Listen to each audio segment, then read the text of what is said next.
Okay, good evening. I'd like to call to order the April 25th, 2019 Planning and Zoning Board of Appeals meeting at 7:05. Jen, would you please call the roll?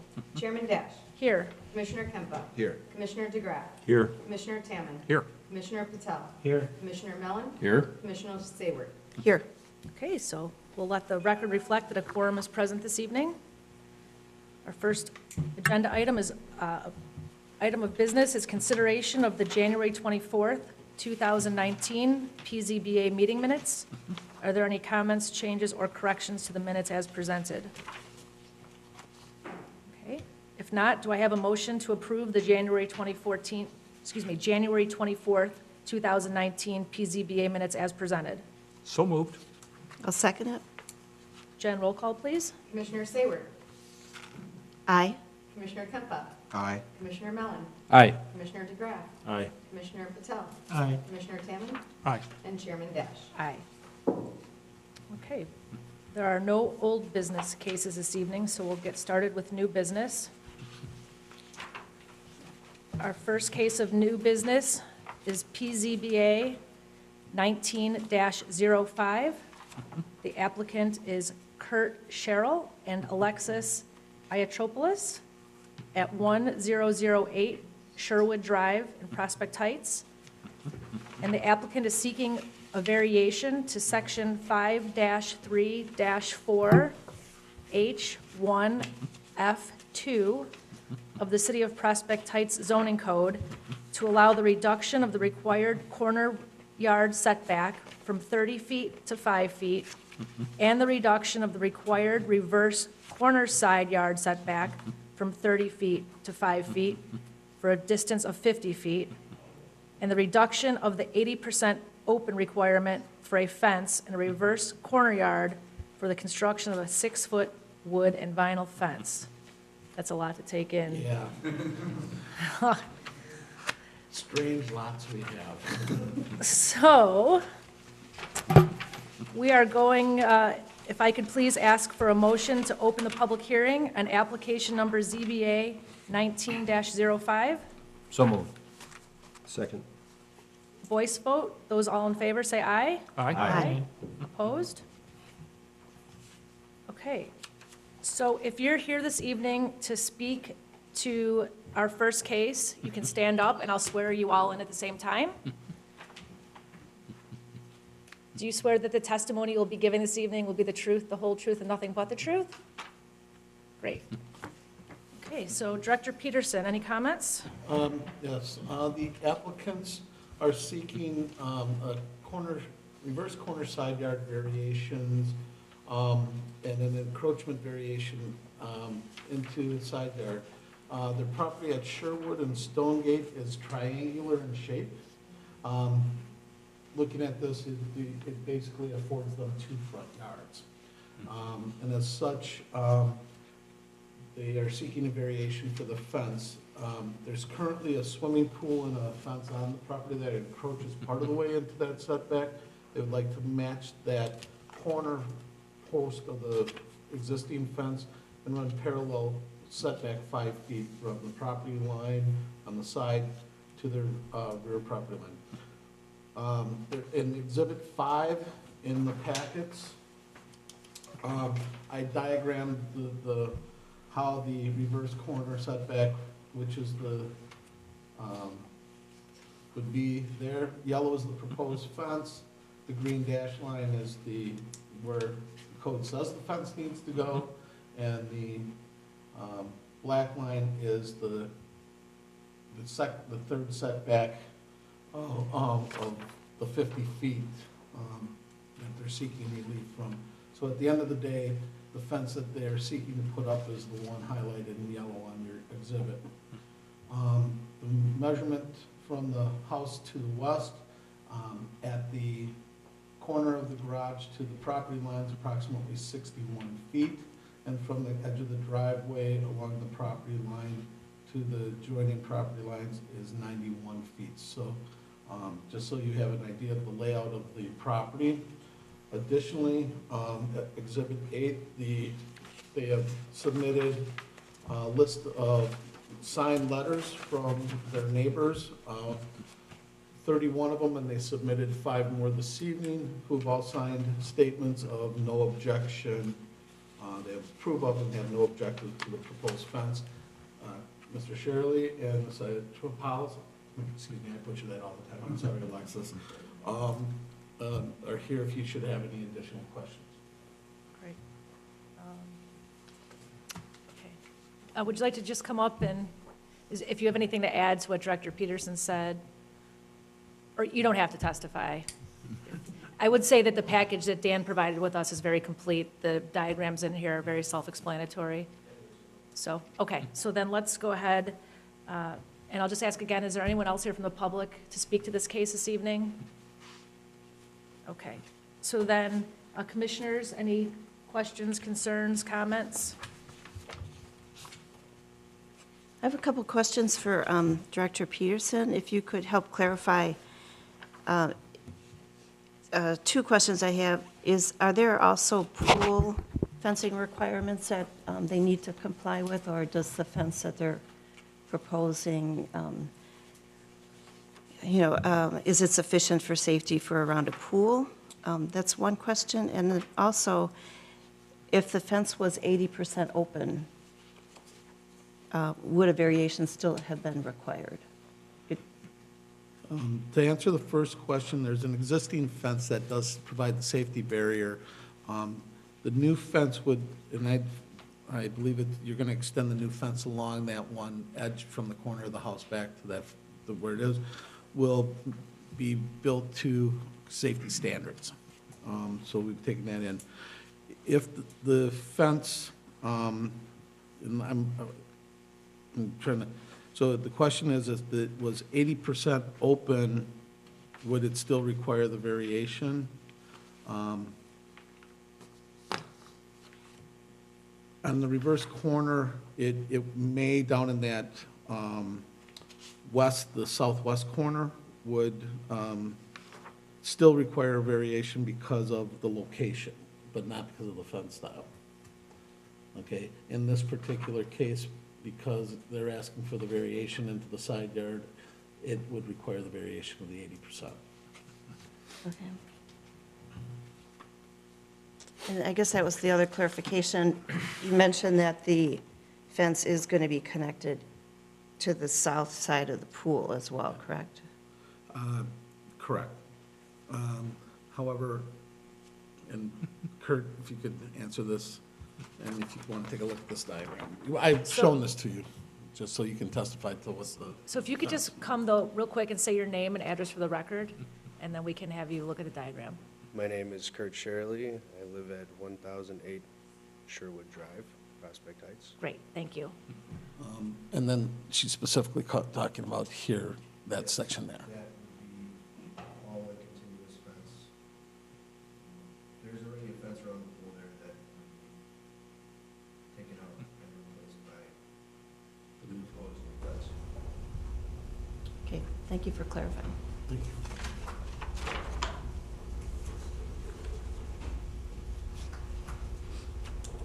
Any other comments from the commissioners? Okay, Hang on to that list of people with no objections. okay, so I'd like to ask please for a motion to close the public hearing on application number ZBA 19-05. So moved. Second. Voice vote, all those in favor say aye. Aye. Okay. I'd like a motion, please, to receive into the public record the staff review of compliance of this application with the zoning standards as presented by staff this evening, and to make these standards a part of the official record for the application. I'll make that motion. I'll second it. All in favor? Aye. Aye. Now, do we need to put these additional letters into evidence? Well, yes, we will add them as 8B, the three sheets. So I'd like a motion, please, to receive into the public record as Exhibit 8B, the additional letters of support provided by the applicant this evening. So moved. Second. All in favor? Aye. Okay, I'd like to request, please, a motion to recommend that the city council approve the description of the request, which I have to read all over again. The request is that the applicant is seeking a variation to section 5-3-4H1F2 of the City of Prospect Heights zoning code to allow the reduction of the required corner yard setback from 30 feet to 5 feet, and the reduction of the required reverse corner side yard setback from 30 feet to 5 feet for a distance of 50 feet, and the reduction of the 80% open requirement for a fence in a reverse corner yard for the construction of a 6-foot wood and vinyl fence. A motion, please, to make that Also move. recommendation. A second. Okay, Jen, if you would please call roll. Commissioner Seibert, Aye. Commissioner DeGraff, Aye. Commissioner Patel, Aye. Commissioner Kempa, Aye. Commissioner Tamman, Aye. Commissioner Mellon, Aye. Chairman Dash. Aye. Okay, so this matter will appear before the city council for a first reading. On May 13th May 13th. at 6:30 PM, right back here. Thank you very much. You're free to go home if you'd like, but you're welcome to stay. All right, we'll move on now to our second case this evening. PZBA public hearing, case number ZBA 19-06. The applicant is Crown Castle, represented this evening by Tom Lang from Insight Inc. The address for the application is 10 East Camp McDonald Road, Prospect Heights, Illinois, 60070. And the applicant is seeking a special use and variations to section 5-3-15G of the City of Prospect Heights zoning code to allow the removal and reconstruction of a commercial communications tower in the R1 residential zoning district. So I would like a motion, please, to open the public hearing on application number ZBA 19-06. So moved. Second. All those in favor? Aye. Okay, so if you're here this evening to present or to speak to this case, you can stand now, and I'll swear everyone in at once. And then when you come to speak, you just need to state your name and address for the record. Okay? So do you swear this evening that the testimony we'll be giving will be the truth, the whole truth, and nothing but the truth? Yes. Great, thank you. All right, Director Peterson. Thank you very much. This evening, before us is an application seeking a special use permit for a telecommunications tower, a height variation, and a variation to the location within 500 feet of a residential zone district. For historical purposes, the existing tower received similar zoning approvals of 1998, and this is a tower that has been in existence forever. The significance with this is tonight's hearing is it is a complete tear down and rebuild, so it has to reaffirm special use permits. And there's a height increase variation is being sought because they're proposing to raise the antenna taller than the existing now, and also to reaffirm the 500-foot locate within a residential zone district. For the record, the fire district's property at 10 East Camp McDonald is zoned R1, and it's a permitted use in the R1, the firehouse, government uses. So tonight's application is to talk about that.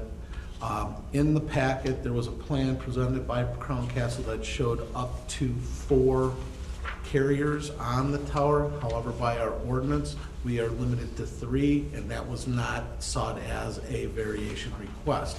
So please note on your exhibits that this is only to hear for up to 3 potential carriers as part of the special use approval, not 4 as shown on the plans. Can we add that?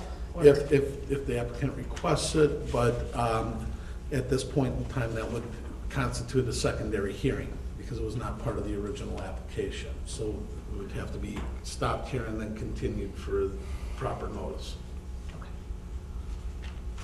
Okay, anything else, Director Peterson? Nope. Okay, then, Tom, if you're presenting for the applicant?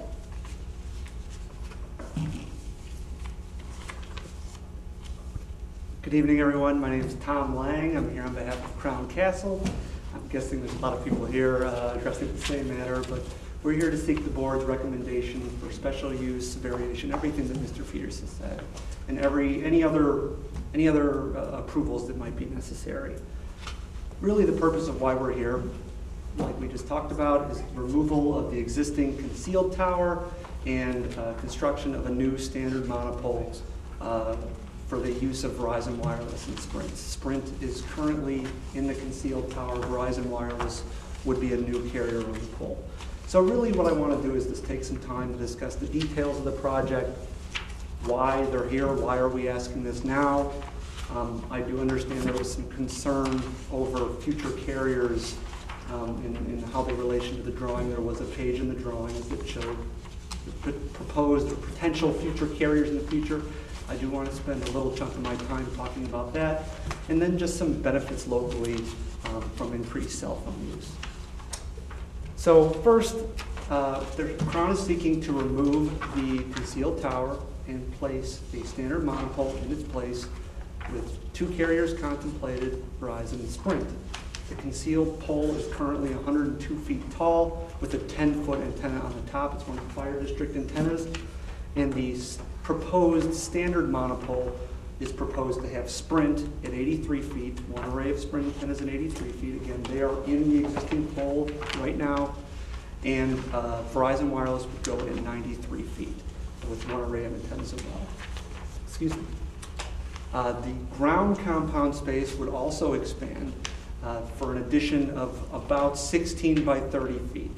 The purpose of that is for Verizon's additional equipment to go in that space.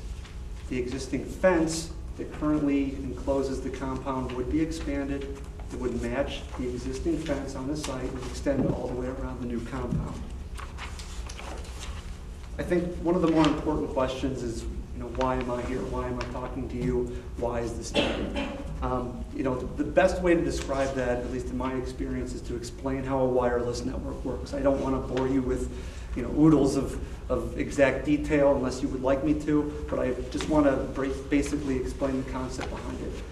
In my mind's eye, I like to think of a wireless network like a sprinkler system almost, where the sprinkler heads are placed strategic distances apart from one another. If they're too close, you get oversaturation. If they're too far away, it creates gap in that network, just like it would on a sprinkler system. Verizon's situation is such that the second option, where there is a gap in their network here. Verizon, if you use the intersection right out here, is kind of a ground zero, I guess you could say. Verizon doesn't have a cell site within a mile in any direction from that location. To the north, they're on a tower a little more than a mile away off Palatine Road. To the south, they're on the water tank near the shopping center. I think the cross street is Kensington Road and off Elmhurst Road. So that's about 2¼ miles in between sites. On the east and west, I guess this is your east, on the east, they're on a pole about 1.5 miles away, kind of near I think it's the Woodland Golf driving range. From the west of that intersection is another 1.5 miles to their next site, which is just south of the target. So really, I guess what I want you to take away from that is there's no Verizon site about 2¼ miles north and south, about 3 miles east and west, kind of leading to a hole in that area. And I know there's some propagation maps that were included with the packet to kind of represent generally what you're looking at.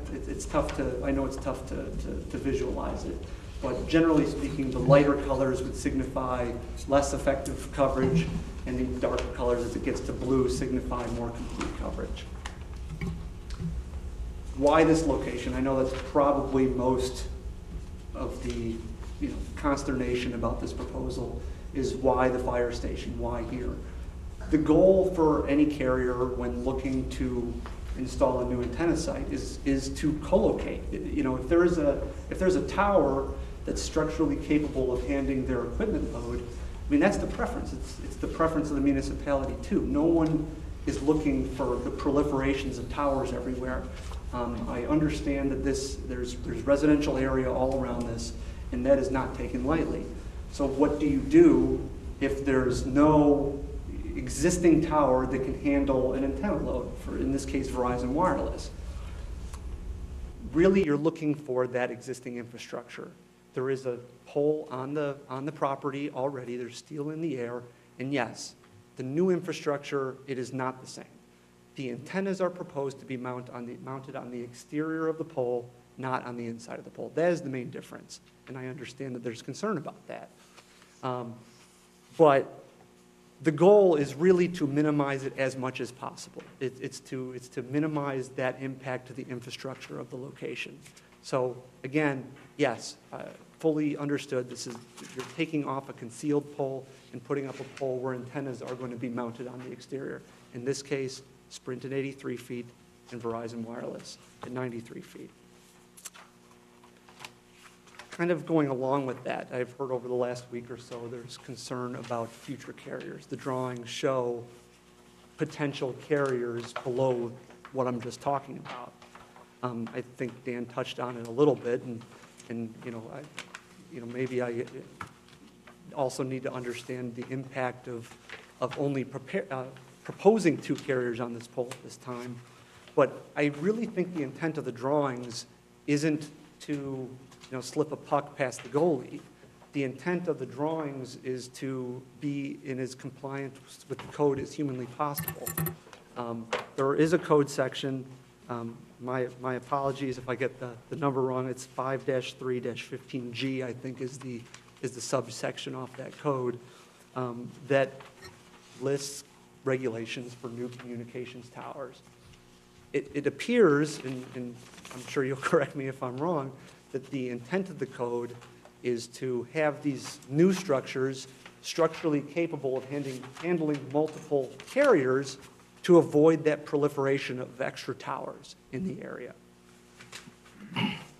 From a board standpoint, and I guess this is where, maybe I would, Mr. Peterson, I'd seek your advice on what I can and can't say.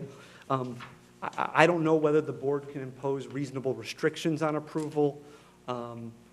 Certainly I'm here, and I know my word, don't necessarily, just take my word for it, but the proposal is 2 carriers. The proposal is 2 carriers on the pole, but the pole, it will be structurally capable of handling 3, and the intent of that is just to be harmonious with the code. I don't know if I've stated it incorrectly or whether I'm getting my point across, but The code, you're correct, is to limit the proliferation of monopoles throughout Right. town. The process would be as a recommendation and approval of what is applied for. If you want to have a 3rd carrier, which would be the max, you'd have to come through for a special use again, asking for permission to add the 3rd carrier. And that's the intent of how this special use ordinance was. At the proposed. 4th carrier. No, the 3rd carrier, because the special use is very limiting in what you're going to allow them to have. They're stating by testimony that Sprint and Verizon are there. So, okay, even though the code allows up to a 3rd carrier, it's not granted by right. They would still have to seek the special use for the 3rd to see because every time you add an antenna to a tower, it could have interference, it could have impacts, it could have other issues to the existing carriers, other users of airspace and network space within the area. So even to put a 3rd customer, it would require a new hearing? Correct. It would just be for that single one. It wouldn't impact the previously approved. And that's really what I was trying to get at. Again, I wasn't sure of what I could, say or not say, but that would be a reasonable restriction the board would impose, it sounds like, will impose if granted approval, that anybody else coming here would have to come seek your approval. Yes, today, it's Verizon and Sprint, but if anyone else were to come back, they would have to get the written approval. I know when Crown came probably last year at some point, and when I, spoke with Mr. Peterson a number of months ago, he had to go back and look up that 21-year-old ordinance to see what was written at that time. My understanding is that would be kind of a similar situation here. If, say, another carrier, T-Mobile or AT&T or Cricket would come here, they would have to stand up and make a proposal to amend that. Right, and that's already required per our code, so we would not need to make that a part of our approval or recommendation. Correct. I did want to, Okay. the only reason it was brought up earlier about the site is so nobody walks away thinking tonight it was implied by showing on the diagram that they automatically get it. That was the reason for bringing that forward. And that's why I wanted to explain it, because I didn't, truly, the intention is not to elbow other people in who aren't a part of this application. The intention is to show that that the pole itself is capable of it, and that's how I read the code. I read the code to say, if you're building a new pole, it should be structurally capable of handling 3 carriers, and that was the intention of the drawings. And then I think third, I guess, on this future carrier issue would be from a practical standpoint. In order to get Verizon Wireless on this tower, Crown had to lease additional space from the landlord, fire district. All carriers need ground equipment to make their equipment on the tower work. My understanding, and I know Deputy Chief Jones is here as well, but the fire district's been a great neighbor to the area. Obviously, they provide an invaluable, the most important service, it might be argued, and that if more space needs to be leased, it would have to be leased for other carriers. The expansion of the compound was for Verizon space, that 16 by 30 compound expansion. So I know I'm going to get questions about this. I guess to put a bow on future carriers, I guess what I want you to take away from this is that, number one, Crown is just trying to be compliant with the code. They're showing the potential in the drawings. They're not trying to slip another carrier by you. Second is that if someone else comes in, they're going to have to get your approval anyways. And third, someone's going to have to lease more ground space to have something work. So if the concern is future carriers, there would be, I hate to use the term safeguards, but there are other steps that would need to take place before that. This is not an all or nothing proposition today, if that makes sense. And lastly, I guess this would be a little bit, one of the more important parts, but there's a lot of benefits to cell use. I understand that there are aesthetic concerns, no doubt about it, but there's also a lot of benefits for this. I don't want to spout, data point after data point after data point about how much everyone's using their cell phones. I think of our homes, myself, our families, our offices, our businesses, whether we're working or walking, driving, talking, getting directions, streaming TV, streaming music, and what I'll address in a minute, probably the most important aspect of that is safety. Cell phone use is ever prevalent and increasing on a year-to-year basis. I know I just told you I wouldn't spout data at you, but cell phone use surpassed landline use more than 10 years ago. More than half of users don't even have landlines anymore. Prospect Heights residents, passersby, businesses are not an exception to that. But out of all of that, the most important aspect of having reliable cell service is safety. More than 70% of 911 calls are made using cell phones. Seamless service with that reliability plays a huge role in the safety of an area, and God forbid that there's an emergency. I know I've had to do it too. The first thing that you reach for is your cell phone. The Fire Protection District provided a letter in support stating that the department uses Verizon Wireless as well through its dispatch system and its cell phone usage. Obviously, that dispatch system is vital, and an interdepartment cell phone usage is vital for safety in an area. I woke up this morning, and I wasn't planning on speaking of something like this, but I turned on WGN, and there was an incident, I guess, in Beach Park, which is up on the North Shore, where there was an agricultural chemical spill, I guess.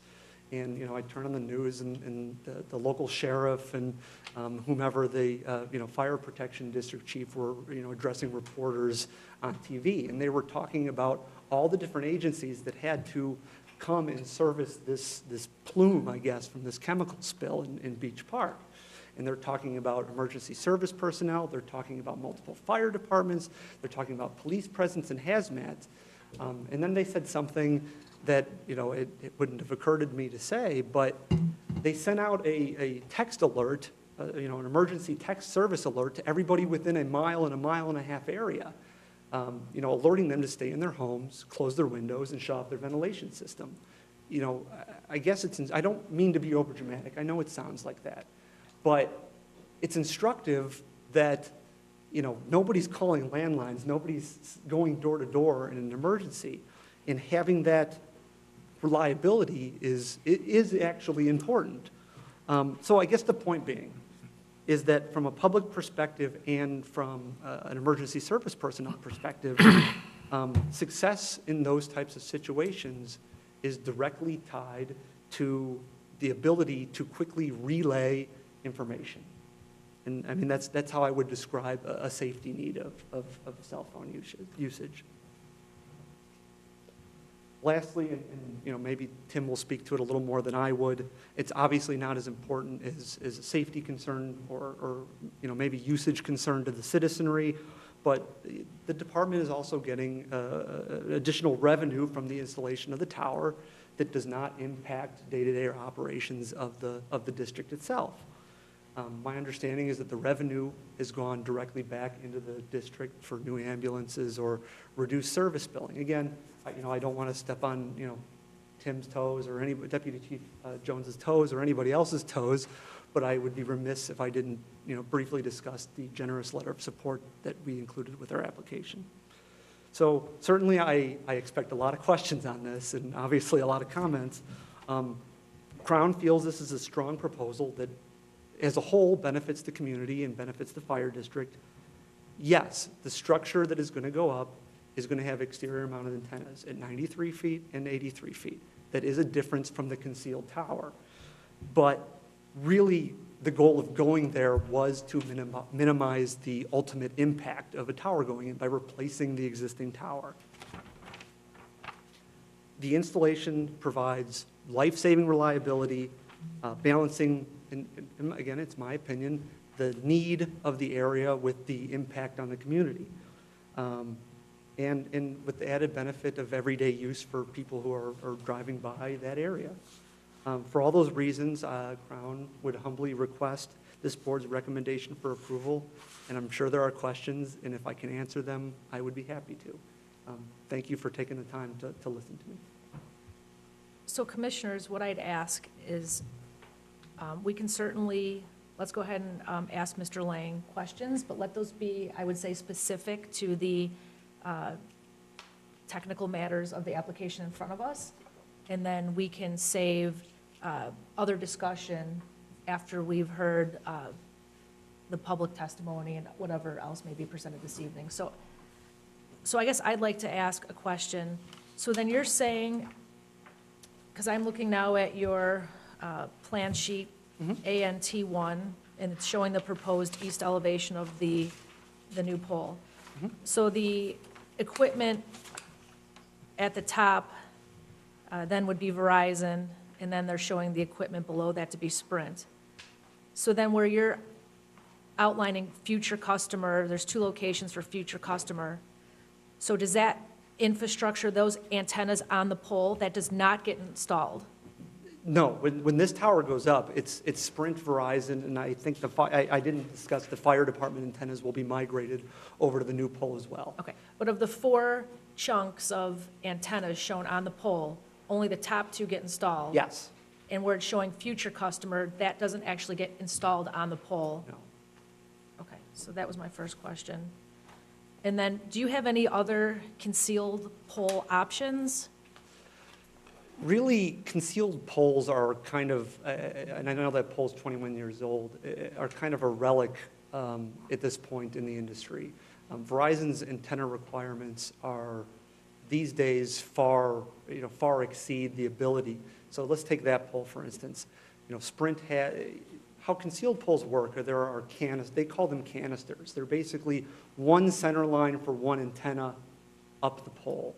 So concealed poles are usually fairly limited in the amount of carriers that can go on them and effectiveness of them.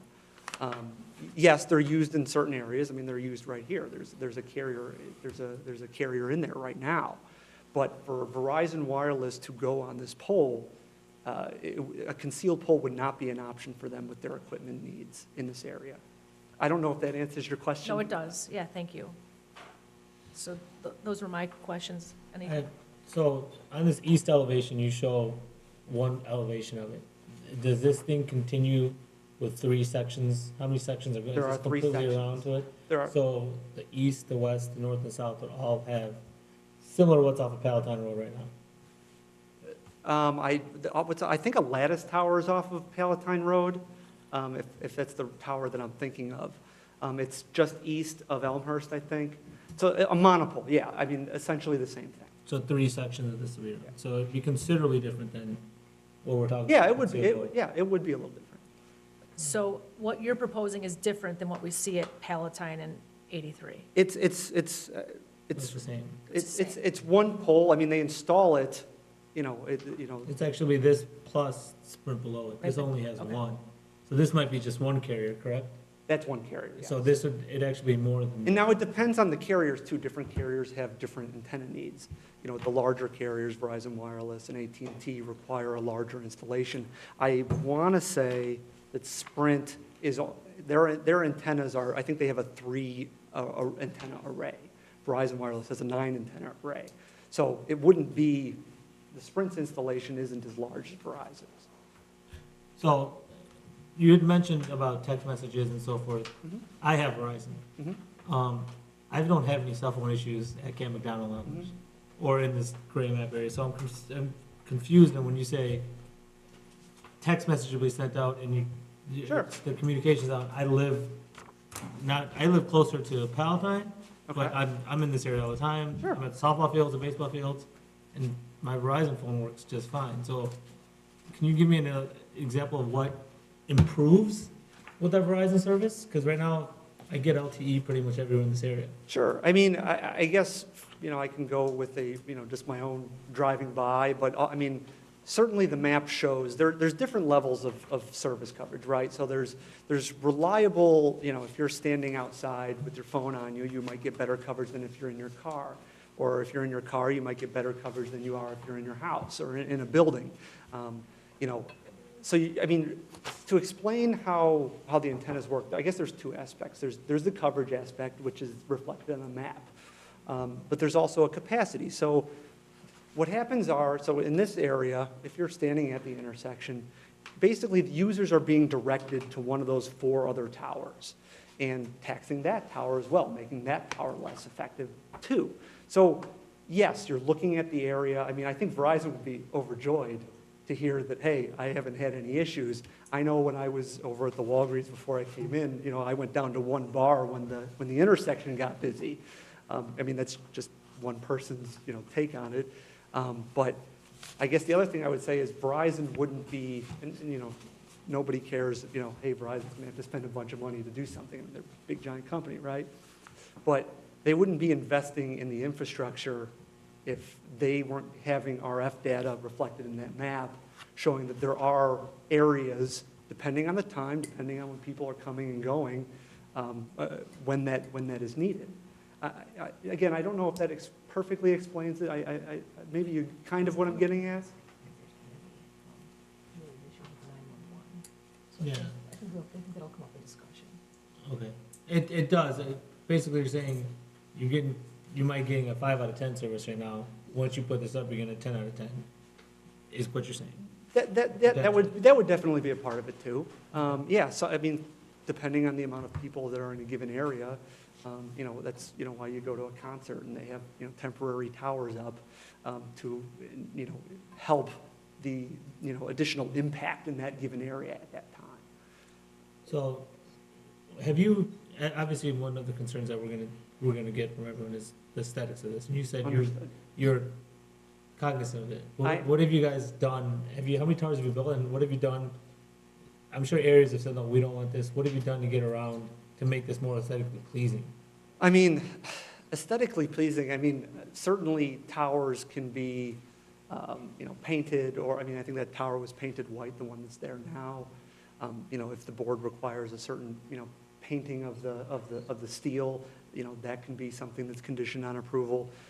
I think the main difference are the exterior antennas are going to be exterior antennas. I mean,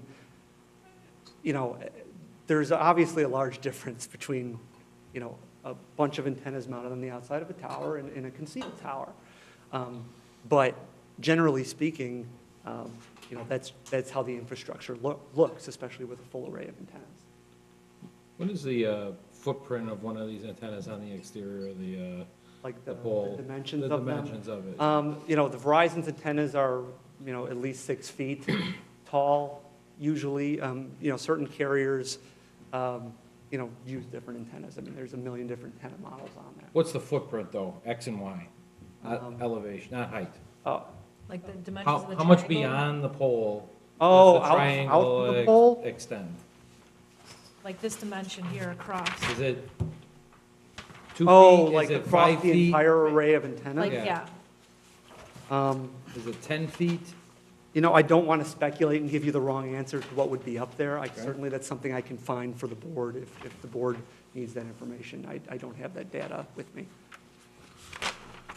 Well, I mean, it's a significant difference from what's out there now. I think it would be important It to is. know that as part of, whether or not we're going to approve It tonight, is, so. it is different, and, I guess the only thing that I could really, discuss in detail is that infrastructure will ultimately be needed. There's no towers in a 2 by 3 mile area, basically. They're trying to pick a spot where there's something there already.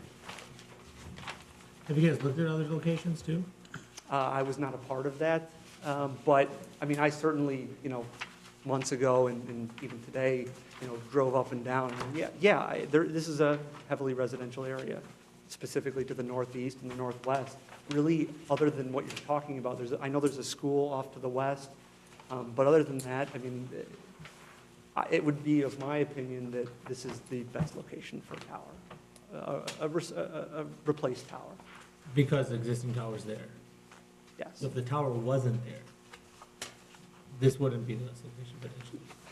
I don't want to say that, because it very well might be. I mean, the municipal infrastructure is here certainly, but, I mean, if you're going to want reliable cell service, you're going to need to put something in this area. I mean, I guess that's my opinion.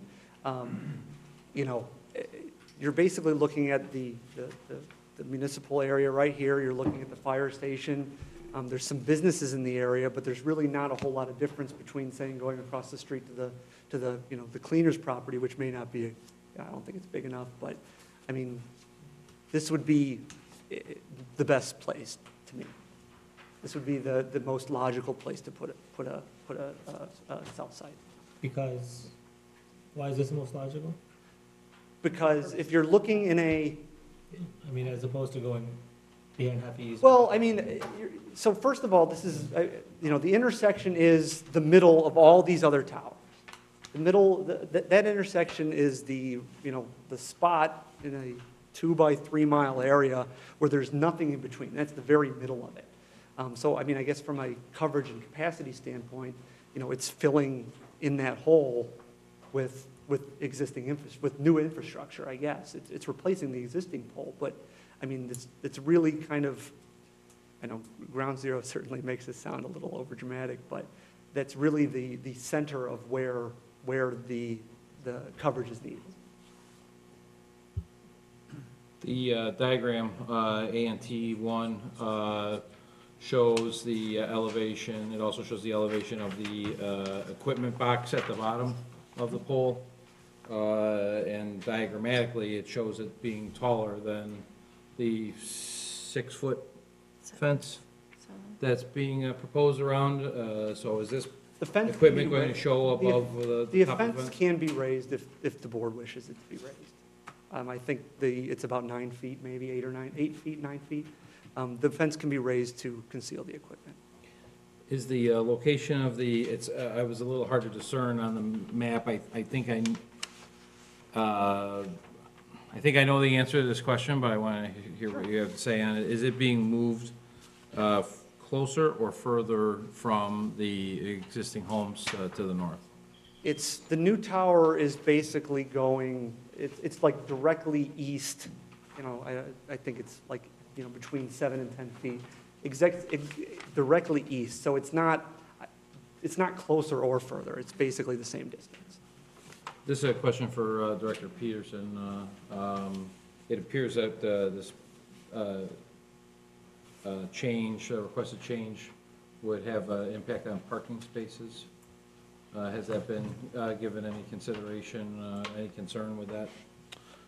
Based upon the use of the fire district, they have the capacity to give up the spaces. They've reviewed this, they've supported the application, and we did a check of what their staffing requirements are, and they have adequate space. Okay. Would you be able to estimate in how many years these new proposed antennas would need additional upgrades? Upgrades, I don't think there's a set period of time. I mean, obviously, things in this industry change pretty frequently. I mean, 15 years ago, people had a completely different need on their phones than what exists today. Right. I wouldn't put an exact timeline on it, but suffice to say that the technology as it changes can be switched out. There's no exact timeline for when, a new antenna is needed, or, a reduction in antennas. Certainly the mounts that are on those towers, at least the Verizon mount, they hold 9. So, I wouldn't put an exact timeline on it. Okay. The other 4 towers that you're showing in this diagram here, or, in the original diagram, this one. Sure. Are these Verizon towers? The Verizon's on them. Verizon does not own them. So the tower on the north is a lattice tower. The tower on the south is a water tank. So they co-located on a water tank right by the shopping center. The tower I don't know who owns the tower on the east. It's a monopole, and the tower on the west, it's right south of the target. There's, 3 towers right there. I think they all have 1 carrier on them. Oh, each one of those only has 1 carrier? No, well, the tower on the west, Okay. that Verizon's on one of those towers. I think there's 3 towers. It's just south of the target. It's kind of a commercial area. I think it's Rand and Willow. They're on one of those towers there. But Verizon doesn't own many towers.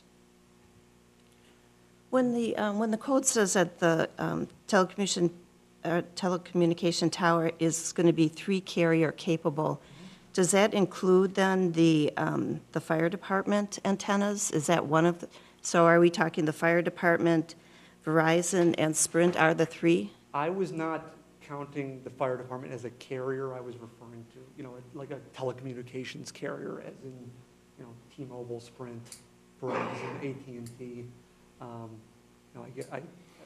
I guess I wouldn't say that the fire department was a carrier. They're, installing their own communications equipment for their own purposes. So then the question would be for Director Peterson, would the code, when it says that there shall be 3 carrier capable, does that include the fire department then? In researching of the 1990, the previous ordinances, it did not reference it. We go the definition then of what a carrier is, and a carrier by definition is not the public service entity, because they're not selling that services. It's specifically for the response to emergency needs. So therefore, I would take the position that the fire department is not a carrier. Okay, and then the fact that it's on the fire department's property, is that why the fire department is getting the revenue for this? And if it would be at a different location, then who would get the revenue? Exactly. Yeah, it's a So, land I mean, if to say, the tower was going in the parking lot in the back here, whoever the municipal entity would be the landlord.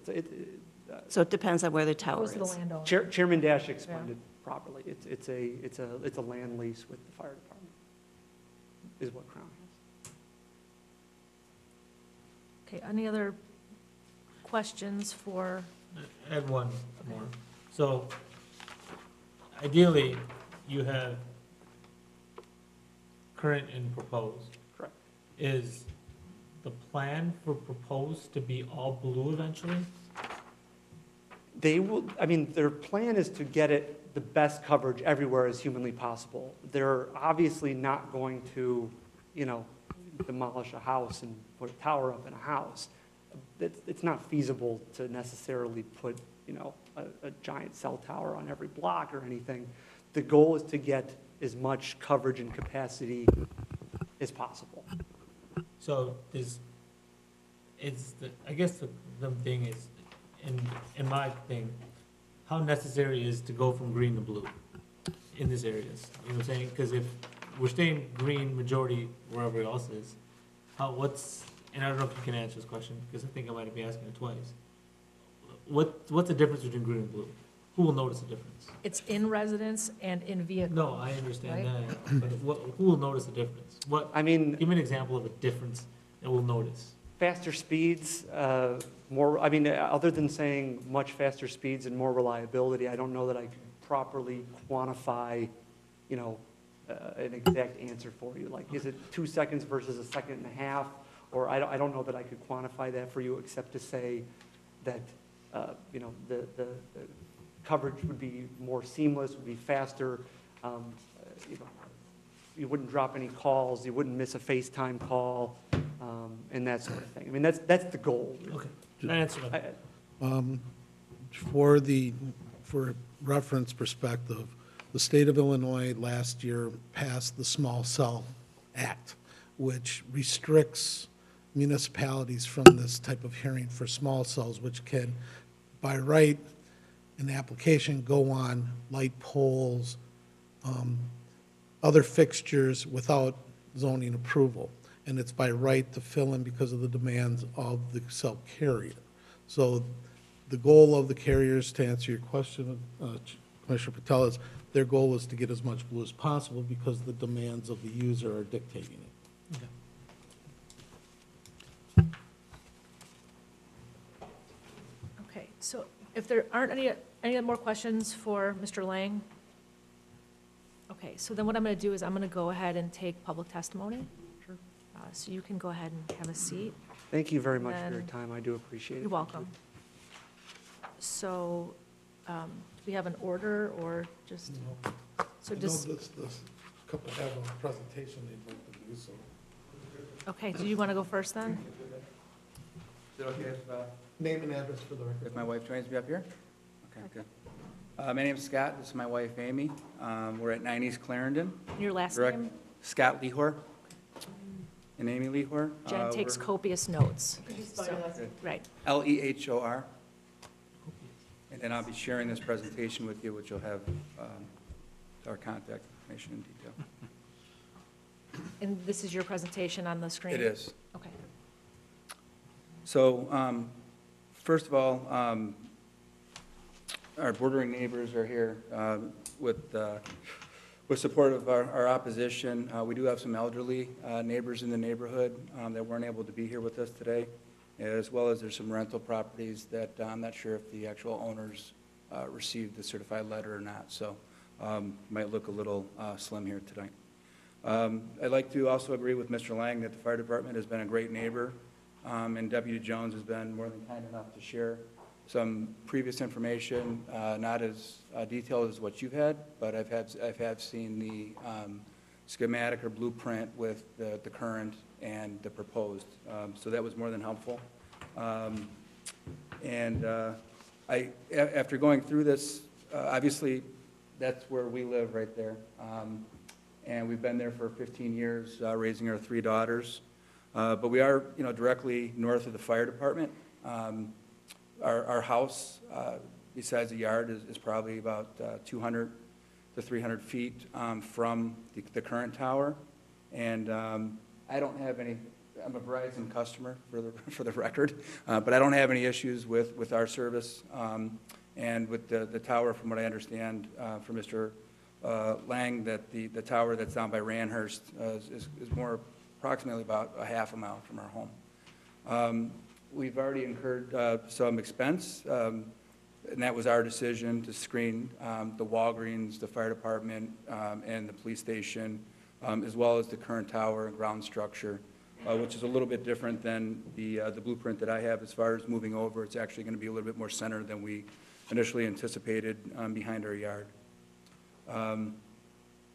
So I have some pictures, just kind of driving around the neighborhood, just to, so they're for comparison purposes. And what I didn't realize, the most thing to compare, and I think Mr. Patel had brought it up, and Tim had mentioned it prior, being proactive and letting me know, but the existing tower that's on 83 and Palatine, by Dave's Auto Shop, if you're familiar, right off of Palatine Road, is a very busy street, very residential. I would consider it apples to oranges as far as where this current structure is today. So, yeah, so that's that. This is this. So if you look to the left, that's the concealment structure, which isn't overly intrusive to us. You know, we knew what we were getting into when we moved in with all some of the other things that we ended up just kind of replacing to kind of provide some privacy as well as some aesthetics in our backyard.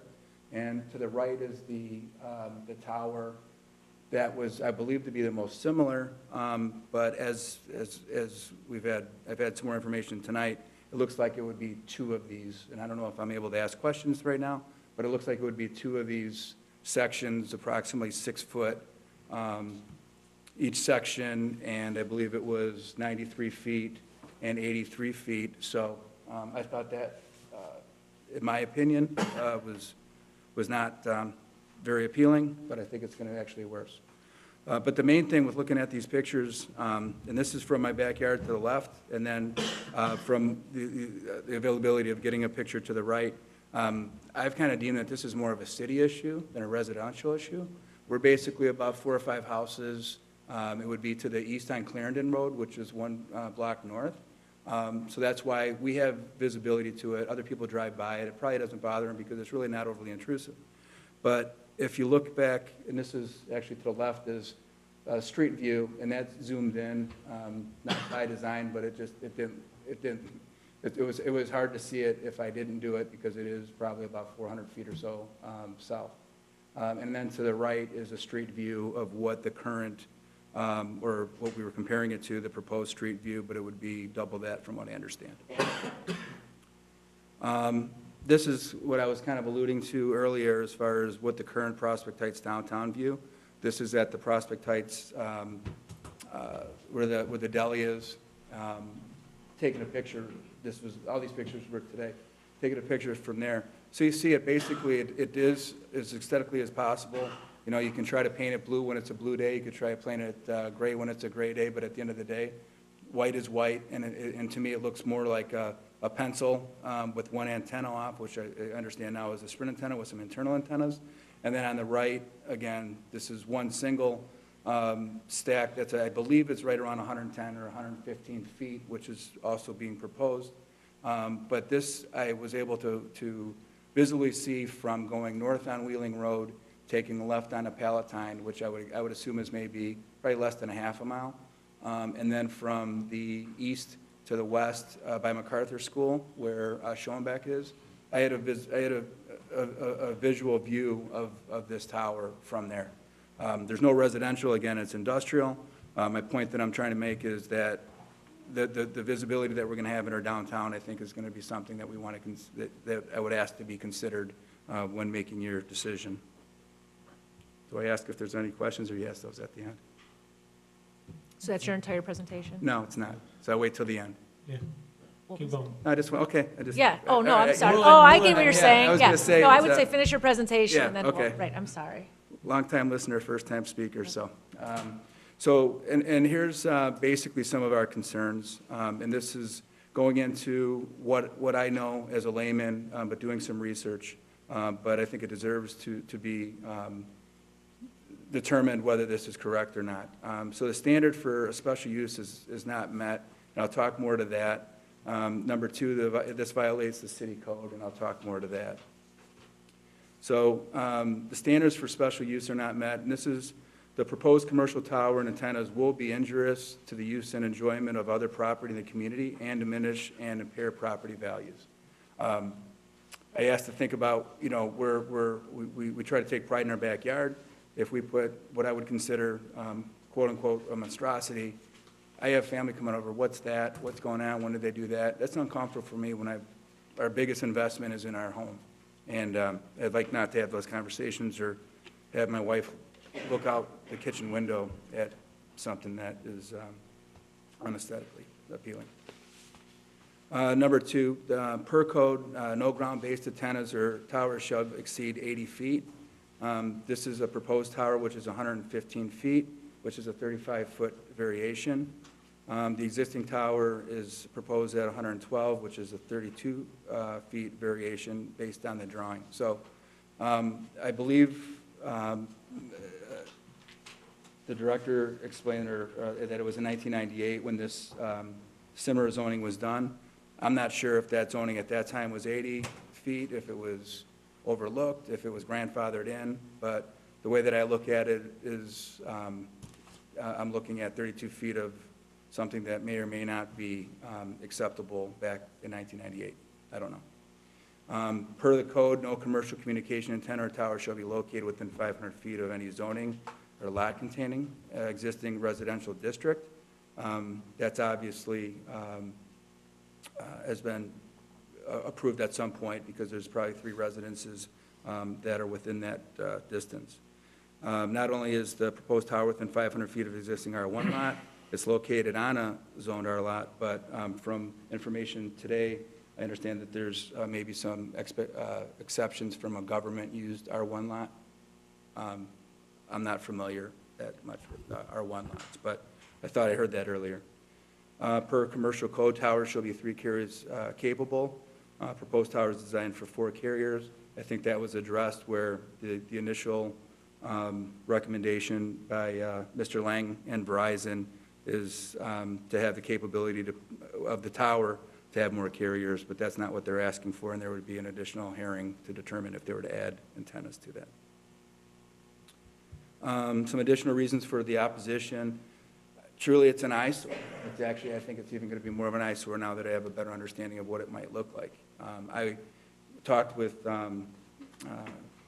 Deputy Chief Jones, and at that time, I was looking at an 8x10 piece of paper, and I'm like, okay, a couple more lines, yeah, you know, we could probably get through this. Okay, we'll paint it the color and this and that. After seeing what it's going to look like externally, the exterior of it's going to be, and then adding on to it, and now a second deck of adding on to it, I think it's going to be an eyesore for all Prospect Heights residents. You're going to be able to visually see this from Camp McDonald to 83. I don't know how far south to close to Randhurst.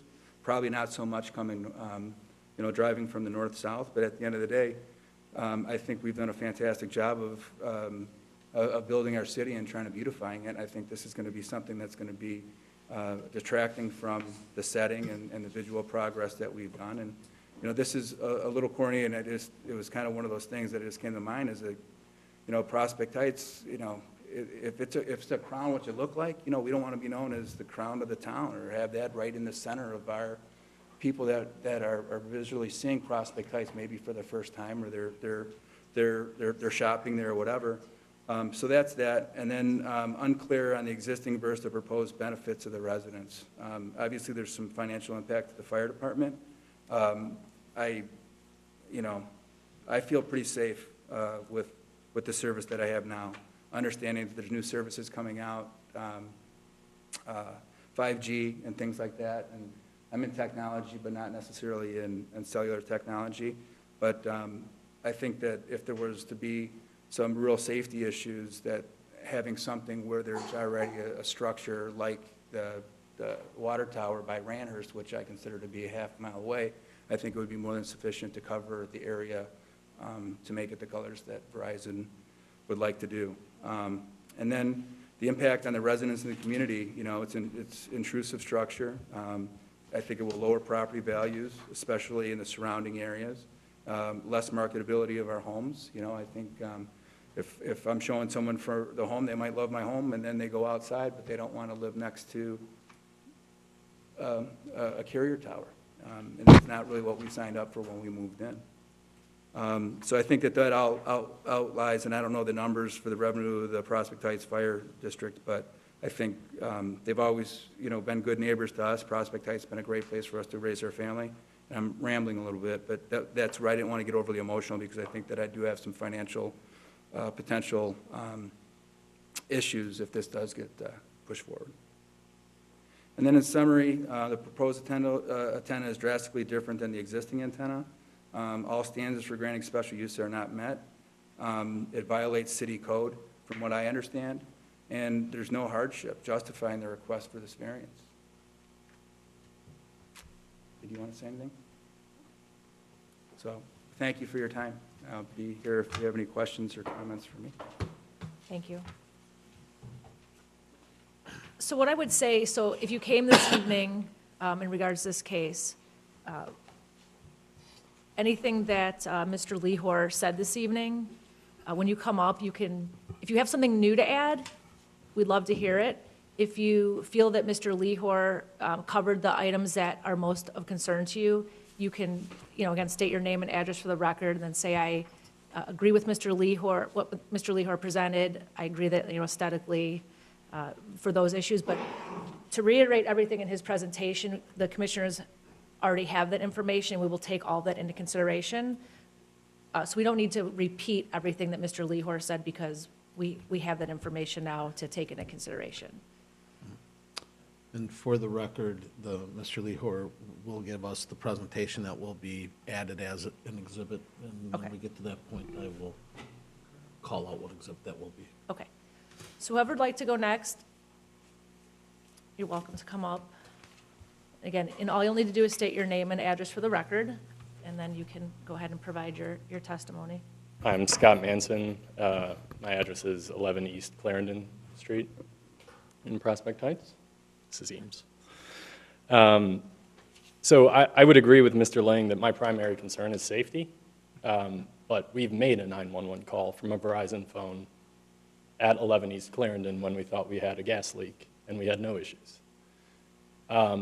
My concern around safety, and I'm surprised it didn't come up already, is in regard to radio frequency radiation, which is emitted from these towers. Now, I don't pretend to really understand this. I got this notice 2 days ago and did a little bit of internet research, which is dangerous, but I know that there are a number of calls. In fact, a senator recently called hearings to look into radiation from particularly 5G towers.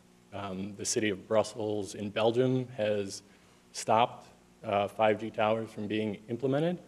And so I think we owe our, I came here primarily to raise these concerns and make sure that we're doing the right amount of diligence around that, because this tower, and if it moves, a few feet to the east, it's going to be in my backyard where I play baseball with my kids. So that's why I'm here. Those are the concerns that I'd like to raise, and I just want to make sure that we have the right diligence around it. Thank you, Scott. Thank you. Certainly.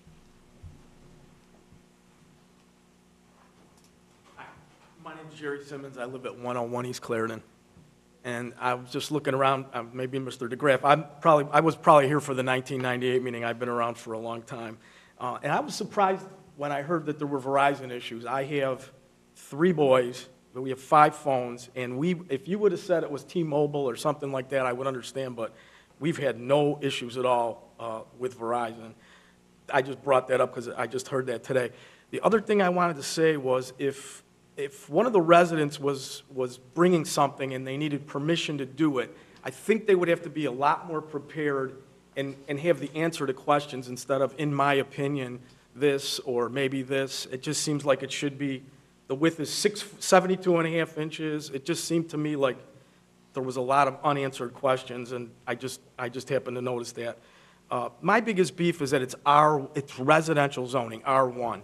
I'm in the real estate industry as an appraiser, and residential is residential. If we wanted this tower, I think it should be either change the zoning, which would affect which really wouldn't affect us. The tower will affect certain buildings, because haven't heard anybody mention it. I don't know if it's even an issue, but the fall distance, like I work for FHA, and when we have those big high towers, not so much a cell tower, but the electric towers, there's a fall distance where nothing could be built within us. They call it a fall range, which, let's say it's 125 feet, the tower. The fall range might be 160 feet, and they would want no structure there. Now, I know some of the towers, I don't know about this tower in particular, they're made to break off in 10-foot sections, so I didn't hear any of that addressed. I thought that was kind of not really brought up. The other thing I was wondering is the 4 other towers in the area, or the 3 other towers in the area, I guess there's 4, this is including one of them. I was just wondering how many of those were in residential areas, because it seems to me like these should be in areas that are not zoned for commercial. You know, we buy residential to raise our family safely. Our children, and mine are grown now, but that's a really important thing, especially from an appraisal standpoint. Residential is residential, and I remember when those were houses there. Scott probably remembers too. The police station and the fire station were houses when I first moved in, and they got the special use because they're exempt from that. They're exempt from that because they're government buildings. So I just think that R1 residential should be residential, and if there's another spot close, I mean, like I said, I see absolutely no failure on Verizon, but I think that we should actually have something that shows that something, if there is a black zone or whatever he was calling it, I think that should be printed on a map somewhere, because how would they know if, I don't know if we're just guessing here, or if we're solving one of Verizon or Sprint's problems, but I just don't think that the residents should be taxed solving Verizon or Sprint's issues. That's really all I wanted to say. Thank you. Thank you, guys. Oh, and I have nothing against the fire department at all. I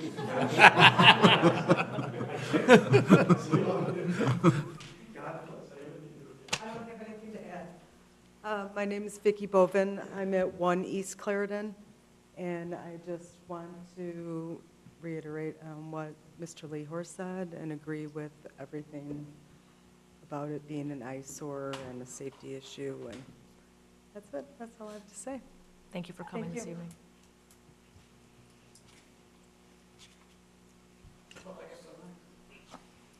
My name is Tim Jones, I'm Deputy Chief of the Fire Department. We really have 3 things involved in this whole thing.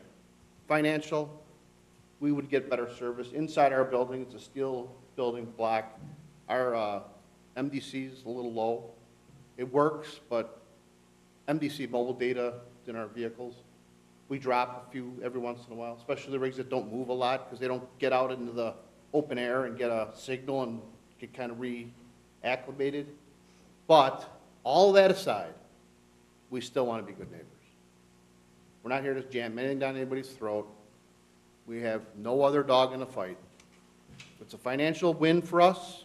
It's somewhat of a technology win for us, but at the cost of being a good neighbor, then we don't win. So I'd like to ask a question while you're here. To date, have there been any issues from fire or police with the inability of any of our residents to use the 911 service? I don't believe. Okay, so you're not aware then that there are any current 911 issues? No, but And I'll so- tell you, like, if I have my phone in my pocket, sitting at my steel desk in my concrete building, my phone doesn't work. But because I'm in a bunker. If I walk outside, it works fine. Maybe at Neil's house, it probably works fine. I know at my home, I'm way north, it works fine. It's just the design of our building. Okay. You know, it's just a bunker. But as far as servicing the no, residents? I have no- There's never been a I situation know. where police or fire haven't received a 911 call because of an infrastructure problem with? No, not that I know of. Okay. That was my question. Does the technology upgrade solve some of the problems inside your building then? It may. You know, I have really no way of, I don't want to get way technical. You know, I was talking to Scott. Scott knows a little bit more about this than I, and well, just put like a hotspot. But every one of these vehicles has a static IP. So they have to be their own little, they can't go through another device to get to, back to dispatch. They go from the vehicle to the cell site through the internet. It does GPS statuses. They know that the lights are on. They know we're going 3 miles an hour. It automatically puts us en route. When our trucks go 3 miles an hour, we're en route. We don't have to do anything. We don't have to touch a button. But if we're not connected, then I got to reset the puck, we call it. So it's just, you know. And that's something you're experiencing from Now. time to time now? Yeah, well, I think just because we're in a bunker. We used to have glass doors back in the Wayback Machine. Now we got insulated steel doors. Our trucks are kind of in this bunker. Make sense? Well, we don't know we don't know if the towers are solid from, like, if I someone. can't give you, yeah, for sure it's gonna work, because Like, if that's someone- not my, right. Someone has Sprint. But it can't be any worse, right? Someone has Sprint, do you know anyone that has Sprint? We used to use Sprint, but it just, the service side of it was terrible. We moved to Did Verizon. Sprint work in the bunker? Yeah, but if I couldn't get the equipment, what's the use? I Yeah, no, couldn't I get just- service. When I mean service, not cell service, I'm talking like commercial service. Okay. You know, I have something that's broken, I call my government guy from Verizon, I have it the next day. Sprint, it'd be days, you know, just more the service side, not the cell service side. So, but again, all this aside, we gotta be good neighbors, we're loud, we always are loud, we get it. 7 o'clock on a Saturday, our guys are out there starting saws, I'm like, what are you doing? You know? But they're told, every day you gotta check your equipment. It's like, but can't we do this at 9:30, you know? But that's, you know, we get it. Now, if they did it in the backyard of the firehouse, they'd be a little upset. They try to do it up front, off Camp McDonald, not as loud, to the neighbors behind us. We gotta be good neighbors. Any questions for me? Anyone? Thank you. Thanks, Tim. Okay, anyone else here this evening that would like to speak to this case? Okay, then, May I, just for the record, depending on the recommendation tonight, does not impact the current tower. Okay, everything with the current tower has been approved, is legal, and is conforming to the ordinances that there. So just so everybody knows that the existing tower is not going anywhere, okay? okay, so then I'd, I have one quick Yeah, question for yeah, Dr. no, we're gonna- Williamson. okay, you want to bring Mr. Lang back up? Yeah, Okay, we have, well, we're going to bring Mr. Lang back, oh, Oh, quick question for the Director Peterson. How many of the existing towers in our city are not conforming? That's a very good question, which I don't have an exact answer for. My understanding is the tower at Dave's was approved by ordinance and is within the 500-foot limit. The towers that are over by Aldi, which were referenced earlier, I do not believe they're within 500 feet of a residential district when they were first built, but are now when Williams Way was annexed and brought in. The other towers outside of our jurisdiction, and I don't have any references to the Mount Prospect requirements. So most of our towers are within 500 feet of residential districts. There's some towers on the east side in the River Trails Park District property, which is R1 in our district. We have a couple of others, but currently those were all previously approved and are conforming per what those approvals were. What about height-wise? Seems, Again, I would have to do further inspection, but this particular tower that's behind the fire station was granted a height variation back when it was built, so. it's in conformance. Just another question for Director Peterson. So the ordinance that was approved that, for the tower that's behind the fire department now had no mention of it being a commercial tower, correct? Because you were saying that since it's a government entity, just the carriers were the commercial component. The tower was proposed just as height for the users, and the user at the time was listed as the singular user Sprint, and the property owner was getting the benefit for the public service of the top spot on the tower to help their emergency services. It's not that it was exempt but it definitely. No, 'cause I can go back in the Wayback Machine. Good. In the 80s, the late 90s, no, I'm sorry, late 80s, early 90s, we installed a 100-foot monopole.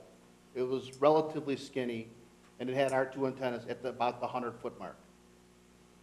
Then we had Sprint come to us, or Crown Castle at the time, and they say, hey, we could take down that pole, put up a pole that we call, now looks like the pencil, the concealed pole, and give you rent, tens of thousands of dollars for a really long time. So that's why we went with the concealed tower, because we felt that the impact then, we already had a tower with 2 antennas on it. We put up another tower that looked somewhat similar. We thought, okay, that worked out great. Then the technology completely changed. And now we can't get what we need to get in that tower. That tower was designed to carry two carriers, there's 2 levels in there. Sprint then came and said, well, we'll just chain bolt the new style antennas on the outside. And we said, well, you can't do that because the zoning said it had to be this concealed. So we've been fighting with this tower now for a while. Sprint's got their stuff in there to do, if there's any more upgrades, it's going to end up, as the guy explained to me, it's going to look like a rat or a snake that ate a rat. They'll have to build a custom shroud to get that, because the technology has changed. You know, we were 3G, now we're 4, you know, I don't know where it's going. So Verizon is in there now? No, Sprint is in there. Or Sprint is in there now, and they're the ones that you're using to get the, No, we're for the using Verizon. emergency? We're using Verizon. They're not using Sprint at all. Sprint just happens to be the tenant that was there when the pole was. Right. But And you're that's, utilizing the antennas. our antennas are on the very Right, top. so they are utilizing the antennas on there. The antennas you see on the very They're top. not using. They're not using as- Sprint. As the carrier. Right. Our So in- antennas currently are at the very top. There's 2 of them. So and in- that's part of our radio network. So does that mean it actually is a commercial tower now because Sprint is using,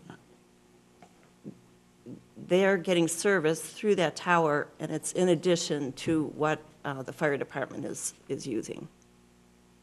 My understanding from reading the previous ordinances is to get the monopole to put the commercial carrier Sprint in it, they needed to go through this ordinance, the zoning ordinance that they're asking the special use from. So that's how it got the designation as a commercial pole.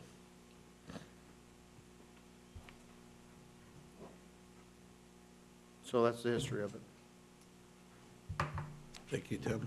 Commissioner Mellon, did you want us to bring Mr. Lang back up? Yeah, I suppose if he wanted to speak to any of the concerns, and then I had a couple more questions for him. Sure, thank you for calling me back up, Commissioner Mellon. I don't know if you would, like to address your questions first? Well, so I guess the ordinance does call for, no greater than an 80-foot pole. Why the need for the extra height? Sure, so I mean, that's why we're seeking the variation from it. Carriers have to operate at certain heights, so, let's say Sprint, I mean, they're at 83 feet, so Verizon Wireless would have to go 10 feet below that at least. And Verizon, basically they need height and they need size. So they don't just need, they can't go on the existing concealed pole, they can't go in the existing concealed pole. So what they need is a pole that, goes a little bit higher to accommodate their antennas, just a little bit, but also a pole that's, for lack of a better phrasing, beefy enough to hold their antenna array. What is the plan for the color on this pole? I think the plans right now call for standard galvanized steel, but if the board would condition approval on something else that's more preferred, I wouldn't object to it. Just to clarify, so, going back to what Scott said, he had that one picture of the one that has sticks, that has the one array on it. Mhm. So, you'll have 2 arrays on it, plus the fire. Correct. department antenna, so it's actually 3 sets of antennas that will be on there.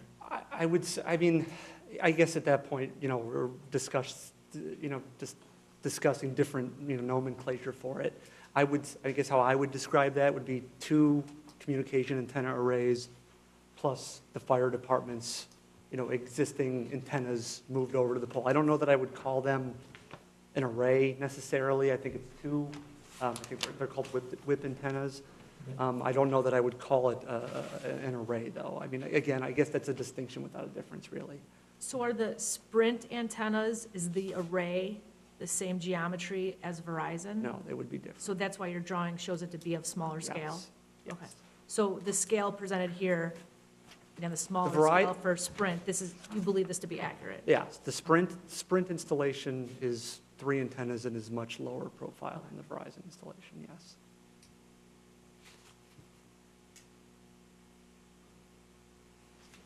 Okay, commissioners, any more questions for Mr. Lang? Does Verizon use any other, a different way of monitoring coverage? This seems like these maps are not very indicative of what the truth is. Is there any other means of determining what the coverage is? I mean, or how bad it is? certainly, I mean, if the board wants to see hard, you know, RF data, I can request that for them. Generally, at a hearing, they will, you know, require a propagation map. That's what that's called. It's called a propagation map. So just to give you kind of a color-coded map of the data that they're seeing. As far as hard user data, I'd probably have to request that from them, but the propagation map itself is fairly standard as a visual representation. You know what, too, I forgot to ask? In regards to the radiation concern, can you speak to that? So my understanding is that a governmental body can't condition its approval on RF emission data, except that I can say, you know, Verizon Wireless and carriers operate below the limits imposed by the FCC.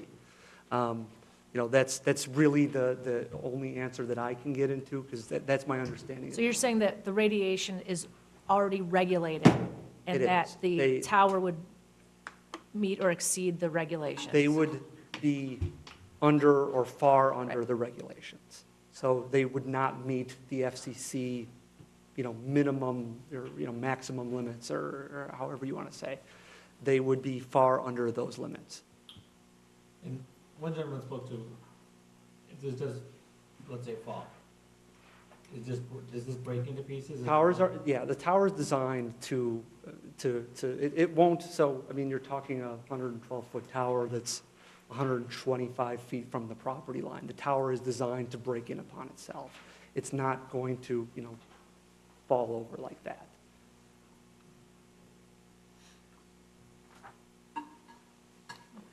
Do you install these types of antennas in other R1 areas, or are there R1 design antennas?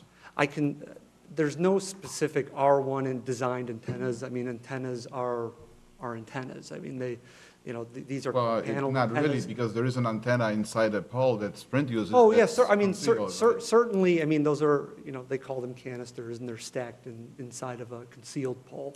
But generally speaking, you know, there's not one set of panel antennas for an installation in a residential area versus another set of panel antennas, you know, for an industrial area or a commercial area. You know, the Verizon's needs are large, and they would require the panel antennas. I guess that's how I would answer your question. I guess that's why these antennas are intended to be in the non-residential area then. I mean, you know, certainly, you know, I don't want to, you know, beat a dead horse. I'm trying to answer the questions as best I can, certainly. You know, the intention is to go, you know, near a residential area only when necessary. I mean, this happens to be an area that is mostly residential, you know, in every direction for mostly quite a distance. He's negating our B1 business district, I think, there, Dan. Don't overlook our downtown business district, please, Mr. Lang. My apologies, Yeah. Chairperson. I certainly don't mean to Yeah. besmirch that, but generally speaking, I would say that the area is mostly residential. If there was, plop right in this area, in this intersection, if there was, an industrial, a half mile of an industrial area right here at the intersection, yeah, that's probably where they would have gone. Right, I mean, But- if you had a concealed pole that would meet the same needs, clearly you would be presenting that this evening. Yeah, And that was why I'd asked, are there other pole antenna options that may be more aesthetically pleasing? And knowing that that's a no, I mean, obviously, again, if you had something better, you would be presenting that this evening, I would hope. This is, to Crown's perspective, the best location in this area to do this. Again, I obviously I've heard all the testimony from everybody, and there are concerns. I am aware that there are aesthetic concerns with it. It's an area where there's no perfect option, this being, in Crown's position, the best of the options. Have you looked at other areas that weren't in the residential area? Well, so the new pole is to accommodate Verizon, right? So now you're starting to talk about, again, most of the, you have the slivers of B1, along the main thoroughfare here, but, especially to the northwest and the northeast, it's almost all residential, I think to the southeast as well. So, if you start to venture to say, get past the school on the west, I apologize, I don't know the name of the school off the top of my head, but you're starting to creep closer to those other locations where, the installation of a new array isn't going to be as effective. It's not going to cover the intersection or be at the intersection. So you're starting to bleed into those areas, but certainly, most of this area is residential, and I'm not trying to pretend that it isn't, but I would say that this is, this was Crown's estimation of the best location to do something like this. Not just with Verizon's, needs, but with the existing pole being there already. It's not a parcel where you're installing a brand-new pole. There's never been a history of it. There's never been a carrier there before. That, and I understand that opinions may disagree with that, but, it's in our estimation that that's the best location for it. Understood. Okay, so I'm going to open it up now to the commissioners to see what other topics we may want to cover, if any. Chairperson, should I be excused, or? would Yeah, you like can me have to- a seat, thank you. Thank you guys very much for your time. Appreciate it. Is there anybody that has any questions for anybody else that we can close the public hearing? Okay. Okay, so if there's no one else here this evening that's going to speak to the case, then we're going to go ahead and close the public hearing.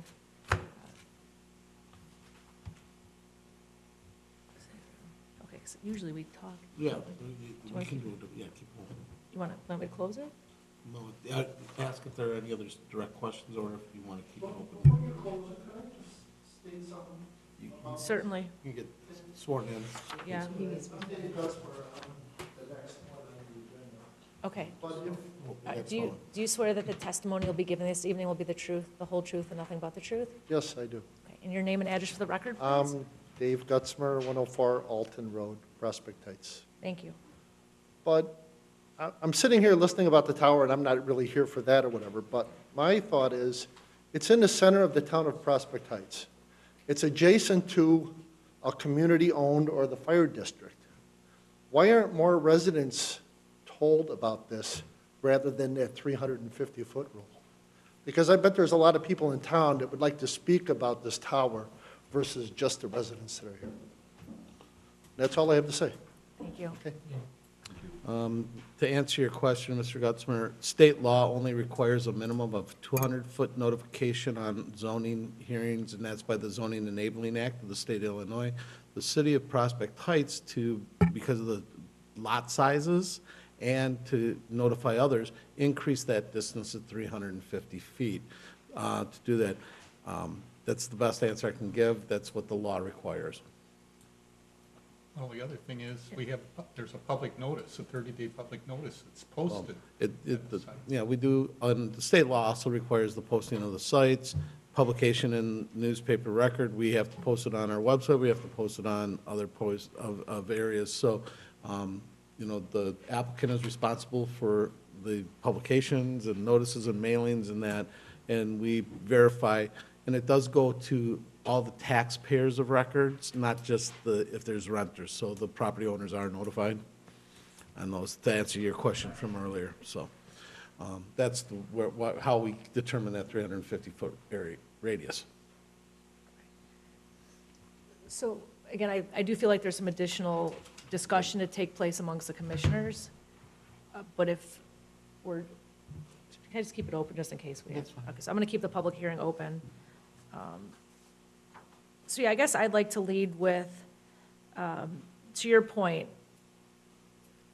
your comments have definitely been thought out. I've lived in Prospect Heights my entire life, and I've driven through town a bazillion times. And I have to tell you, I don't know that I've ever really even seen the existing antenna there.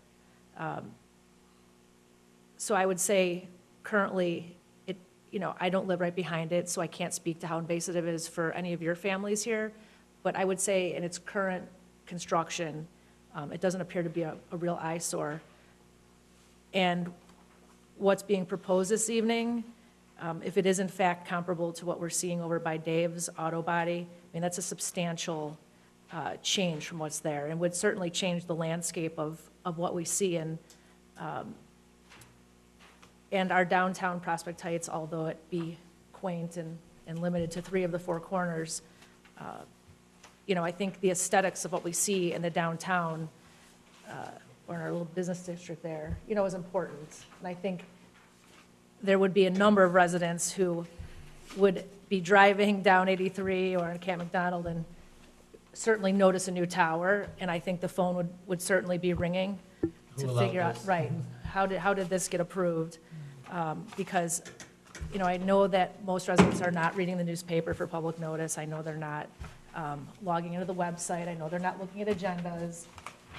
So I do feel like as commissioners, we do try to take into the bigger picture those people who may not be aware of what's transpiring in our town.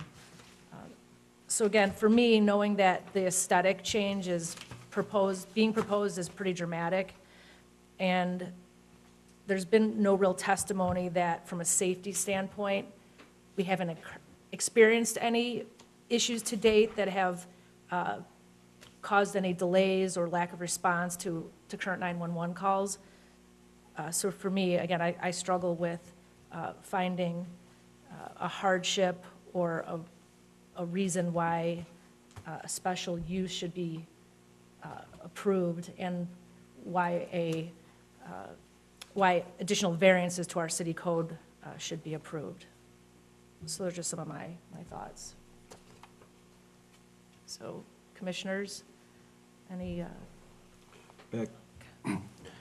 My family owned a business in Niles, and on the corner of Milwaukee and Howard, AT&T came in and put this monstrosity of a cell tower before cell towers were really even in existence. And I know at the time, the mayor was Mayor Blaze, and he did everything in his power to eliminate that tower, and he never succeeded. And now that tower still stays there with no carriers on it, and it looks like hell. And I would not want to see a tower like this behind my house. I do agree with Chairman Dash that I drive up and down 83 100 times in a week, and I know that the tower is there, but you really don't see it. And I know the one on Dave's corner, I drive by it and I look at it every day and kind of go, and it's somewhat on a commercial piece of property and or the Park District. And I know, they're generating revenue off of it, but at whose cost is the revenue being generated off of it? So my feeling is, I wouldn't want to have the tower in my backyard. And I love the fire department. They're great people. We need them. And I think we can probably do something revenue-wise differently. That's my position. Thank you. Can I please advise the commission that we're not here to debate the economics of this issue? The decisions and standards of which the decision should be made upon are the testimony provided by the applicant to the specifics of the zoning code. And as much as we want to support that, that's not what is up for debate or discussion this evening. So please keep that in mind. Thank you. I'll kind of chime in with Danielle's got here. I drove down Elmhurst today, and I've never noticed that tower. I've lived here for 5 years. The one that's there right now, until it was pointed out. The one in Dave's I've noticed since I've been in town.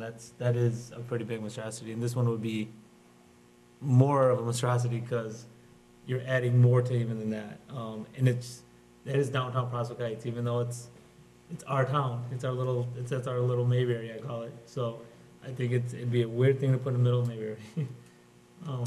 So again, if I lived on Clarendon, I'd be sitting in these chairs right now saying I would not want this in my backyard. Anyone else? I would also like to concur with those comments, and I think that it would be the easiest solution because of the tower being there, but I don't think that was what the intent of the original ordinance was. I think, or the intent of the original ordinance is for what's there now, and I don't think the intent was to use it as a commercial carrier with additional platforms. So I don't know if it's better to try to table this and have the applicant look for other options in the community. It's not that we don't want, Verizon and Sprint to have what they need for better service, but I just think in that location, it's probably, it's not what should be next to that residential area. So it doesn't sound like from an application standpoint, you have a lot of options to come back with something that's more aesthetically pleasing. Is that a true statement? I don't know that I can make that decision. I would have to run that to Crown. Excuse me, I apologize. That's something I would have to run by our client. I don't know that I'd want to make that snap decision. So I guess what Commissioner Sayward is saying is, we can table this if you feel that you would like to come back with additional information or a new proposal. Is there, the chairperson allows, is there additional information that the board would find helpful, in terms of a location or, anything that I can do to help your decision or, obviously bolster ours? I don't want to, it's a reasonable offer, and I don't want to take it flippantly. I also want to make sure that, I run it by our client and make sure that, I bring the information that you need or request. Is there any information that the board would find helpful? Well, if I may jump in on that, I mean, I think to Danielle's point when she first spoke on this, we haven't heard any compelling information that there's a current safety issue. And so I think the question, at some point, the village is going to have to come to grips, the city's going to have to come to grips with the fact that, there's less people on wired service and more people on cellular service. And at what point is this going to become a safety issue? We need to consider that as well. Is this a 2-year problem? Is this a 5-year problem? Are we going to be faced with problems down the road if we don't find either advance this forward as proposed or find an alternate location? And then for me personally, I would love to hear more information on the other locations that were considered in researching this option. And that's certainly, I didn't want to interrupt you. I mean, that was, based on what you were saying, if that's something, hey, they looked at X, Y, and Z.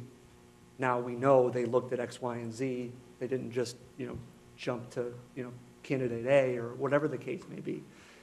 If that's something that the board wants to know, I can find that out. I will say, if X, Y, and Z, let's call this A. Right. And you have B, C, and D. I don't think A is gonna be viable, no matter what you do, unless you show it's a safety concern. Because, in my opinion, there's just no way A is gonna come because the residence that's behind it, unless it's a safety concern. Now, we would love to hear B, C, and D, and find a location that's appeasing to us, where it's gonna work in a more of a business district or a commercial district as opposed to a residential district. That's my opinion on it. Coming back and saying we looked at B, C, and D, we only can may, meet A, probably is not gonna. It may not, it may, but I certainly understand where you're coming from, Commissioner. So again, I guess, based on what I've heard this evening, I don't know that revising your application will provide solutions to the concerns we've heard tonight. But I certainly want you to know that, we could table this. Otherwise, the next steps would be to vote. Right. I mean, I think I would obviously, prefer a tabling rather than, a flat-out rejection, certainly, just at least to make sure that, we've exhausted all information that the board would use for consideration. I mean, I think that's where, my preference would lie. I guess that's what I would have to say to that, at least for now, and with fully understanding. I mean, obviously, the concerns are heard loud and clear. I mean, those concerns are not taken lightly. I may not be crowned, but I certainly, I get it, and I want to make sure that I'm presenting you with something that is complete and comfortable for you to make that decision. If that might color even a little bit, maybe it won't, obviously, as Commissioner Patel was describing, I would like the opportunity to do that. If that's the case, we will have a meeting next month. So I believe that is what, May 27th? May 23rd. We will have another case on that night, so we will be meeting. If that's the direction that the commission would like to go, is a motion to table it until May 23rd. I understand. And So if that's something you'd like us to do, then we can certainly make a motion to table until the next meeting. I think that's what I would prefer. And obviously, I'll stay in touch with the department to let them know what sort of answers I get for you and run that through the department so that. Okay, so you've obviously heard our concerns. I did. And you can go back to your team and come back to us next month to see if you can, again, maybe check some of those boxes. I guess, again, I know that there are other matters, and I apologize for clogging the docket today, it would appear. Along with, other options that were considered or could be considered, is there any data that they can provide? I mean, I know we've talked about compelling safety issues. That would be another item that would be helpful. I mean, is that really what, I should be focusing on? For me, it's aesthetics. Right. I think I'd need to see something out there that is more in line with what's out there today and less offensive to, again, not just the people who live in close proximity, but to all the people who are going to be, Driving by. driving by. Totally understand. Well, and I think the history is important, that this pole was originally erected strictly for the fire department, and then the modification and ordinance was made, or the variations were allowed in 98 that basically didn't really change the nature of the pole that was erected for the fire department only, even though there were carriers involved in that. So I think, to the question of aesthetics, that it needs to be compatible with the history of the allowed variations Right. to this point, so. I understand. And, I mean, thank you all for your comments, constructive questions, and same thing with everybody here. For me, it doesn't fall on deaf ears. I totally understand. So I'm going to go ahead, thank you, Mr. Lane. We'll proceed with finalizing the case here. So I'm going to go ahead, please, and ask for a motion to close the public hearing on application number ZBA 19-06. I'll make that motion. I'll second it. All in favor? Aye. Excuse me, Madam Chairman, instead of closing the public hearing, Oh, we're going to continue. continue the public hearing until May 23rd. So do we have to do a new motion? Okay, so I'd like a motion, please, to continue the public hearing on application number ZBA 19-06. I'll make that motion. I'll second it. All in favor? Aye. Okay, so do we need to accept everything into the standards this evening, or the additional evidence, the presentation? Do we need to? No, at this point in time, it's just closed at this point, and we'll reconvene on May 23rd after additional testimony is read in. If there are any additional exhibits, Tom, they need to be presented beforehand. Folks, there's no other further notice that will be going out. This is because they met it, it's a continuation of the same meeting. So, we will make those exhibits available should we get them. Director Peason, to that point, if they were to revise the poll to be more aesthetically in line with what's out there, would that require an updated public hearing notice as a modification to the application, or would just come up at the next meeting? It would just come up at the continuation portion of the hearing. Thank you. Okay. Then- It's the fourth Thursday of May, which I believe is the 23rd next month. Same, 7 PM in this location. Okay, so then our third and final case of new business this evening is PZBA, case number ZBA 19-07. And our applicant is David Gutzmer. Thank you. At 104 Alton Road in Prospect Heights. And the applicant this evening is seeking a variation to encroach into a side yard setback from 15 feet to 8 feet, 4 inches, to construct a garage addition to the primary structure per section 5-6-1E2 of the City of Prospect Heights zoning code on the property commonly known as 104 Alton Road, Prospect Heights, Illinois, in the city's R1 single-family residential district.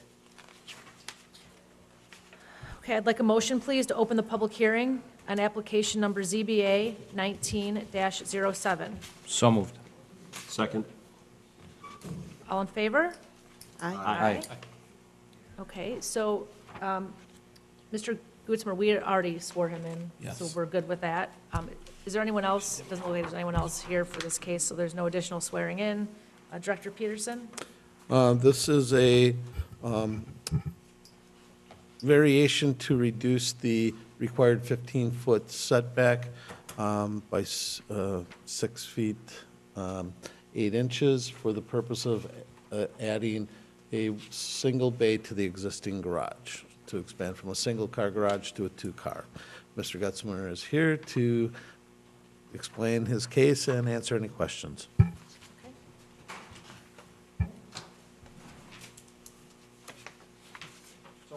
I currently live at 104 Alton. I moved there from South Just restate. Parkway or whatever. Oh, David. Name and Okay. address, because this is Oh, David Gutzmer, 104 Alton Road, Prospect Heights. Thank you. Okay, so this is my third home in Prospect Heights. I've currently lived in homes where I've had two-car garages, and I have a commercial work vehicle that I personally drive, and I've always parked it in a garage. Now, I know that's been a big thing with the board over the last month or 2 months before with the hearing on commercial vehicles and driveway. I'm always like to have it inside. So I bought a house, I downsized, we bought a house that it was built in 54, 55. Back then, most people just had one-car garage. That's all they had. They had one car. They didn't have all the stuff that we all accumulate today. So I would just like to take that existing one-car garage and extend it into the side yard, 6 foot 8 inches, and which does less to impact the soil and the water drainage around the house than putting a bigger garage in the backyard and adding additional driveway. I'm just trying to do this, and I'm asking for the board's approval to go into the side yard. Thank you. Any questions? I'm assuming there's no one else here this evening to speak to this case. Commissioners? You talked about a water issue in your backyard. Can you speak to that? Yeah, well, there's water issues on my street because of where we're located. I take it all of you have driven by and looked at my property? I don't know. So at the end of the street is the driving range from River Trails. And I had a meeting with Mr. Peterson earlier when we talked about this, that he informed me that basically all the drainage water on my street is supposed to go towards Camp McDonald Road. Okay? And it's really impossible because Camp McDonald Road goes uphill all that way. Okay? So what I'm thinking is I'm adding 225 square feet of more concrete or less place for the water to go, doing this structure versus applying to build a garage in the backyard, put a longer driveway in. A new garage in the backyard would, say a 25 by 20 garage, it's like 450 square feet plus that. So here, this is the least amount of water issues that I can come up with. Because my approach to the driveway is already there. It was added onto the house back in the 70s. So I'm just looking to extend basically one car slot over to the north of me. For the commission's information, the property is not in a designated flood zone, so. Yeah, it's not in a flood. But it does hold, there is water, like we are at the bottom of the bowl. Oh, yeah, there's a lot of water on our street, which would be normal because we're close to the creek. And I lived on Palatine Road at the frontage road for 20 years. Okay, and I lived on a property that was in a floodplain. Fortunately, the house wasn't in the floodplain, but half of the backyard was, and I've seen the McDonald Creek come all the way up to the back, pretty much of the back of the homes. Director Peterson, can I ask a question? When I made my drive down Alton, I noticed that and it is in the packet that we have, that the property to the south, the driveway and his detached garage in the back it appears that he's like zero lot line. And obviously, did he come in for zoning and the zoning board of appeals approved it, or how did that happen? I believe that was in 2016. The applicant at 106, I believe is the. 106. Yeah, 106, was before this body and received a zero lot line. The neighbor did, at that time, before the concerners purchased the property, had agreed to the zero lot line, and the condition that the ZBA put on that driveway was it had to have a curb lip, it had to be pitched back towards 106, so that all the water would remain on 106 property versus going towards the 104. And it was a unanimous vote by the PZBA and by the city council to approve the variation. So do you get standing water in your backyard? We have standing water in the Do backyard? you sometimes get standing water in your backyard? No. Okay. No. right. We do in one part of the ditch. Because that would be a real hardship if you had standing water in your backyard on occasion. I mean, it's wet back there, but not standing water, but I've only lived there since September. So I've not been there Right, I know. basically through a rainy season. So I could not answer that. I have not been there a year. How can I answer that question? Well, and Director Peterson, the zero lot line variance that you're just referring to was only for the driveway. It wasn't for the detached garage that he put in, correct? That is correct. But I will go further and say that that garage is not 15 feet from the lot. It has to be 5. Accessory structures are 5 yards in the rear. 5 feet. Or 5 foot. Yeah, it's 5. If it's a detached. Yeah, Detached. Okay. Yeah. So I'm looking to build an attached addition or enlarge my existing attached garage.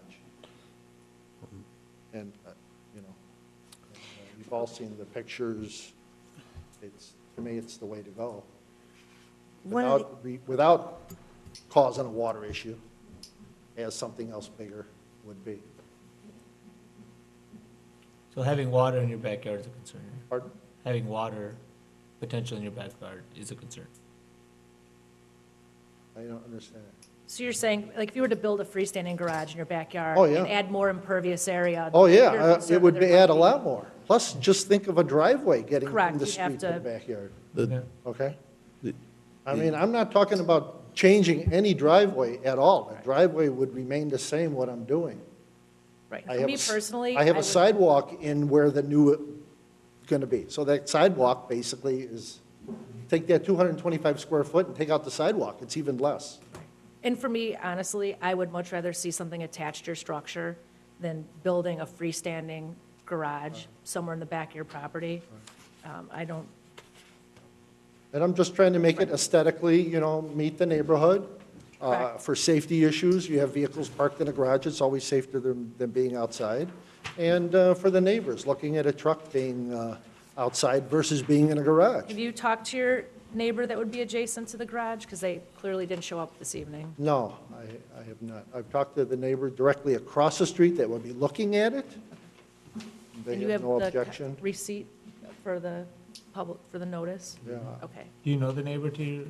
I know, I've not met her. Like I said, I just moved in October. Okay. And from what I understand from the neighbor across the street, she lives by herself. And occasionally her mother's with her. And Yeah. that's it. Great. Is there any issue with, I think it was referred to in here for any kind of utility service vehicle that would have to get to the back to make sure that there's enough of a side yard so that if there was a, I don't know, is a combat or any type of emergency vehicle or utility vehicle that would have to get to the back of your property, is Right. that? Okay, I understand your question. Right now, there are no utilities back there. I back up to the golf course, the 8th tee box. So there's plenty of, there's a driveway around my neighbor's house that comes in the back, so if a vehicle had to access it, it could. But the way mine is now, with that 8'6" setback, plus my neighbor's house is at least another 20 feet off, there's like 28 feet of accessibility. But there would be 28 feet of accessibility with the garage being built. It does look Into the like back. on the south side of your property, both of those detached or accessory structures are not 5 feet from the property line, but I'm guessing they were there before you moved Yeah, into. they were there before, they were there when I bought the property. Okay. Thank you. Any other questions? All right, then I'm going to go ahead and ask, please, for a motion to close the public hearing on application number ZBA 19-07. So moved. Second? All in favor? Aye. Aye. Okay, I'd like a motion, or any other discussion amongst the commissioners? Concerns, questions, comments?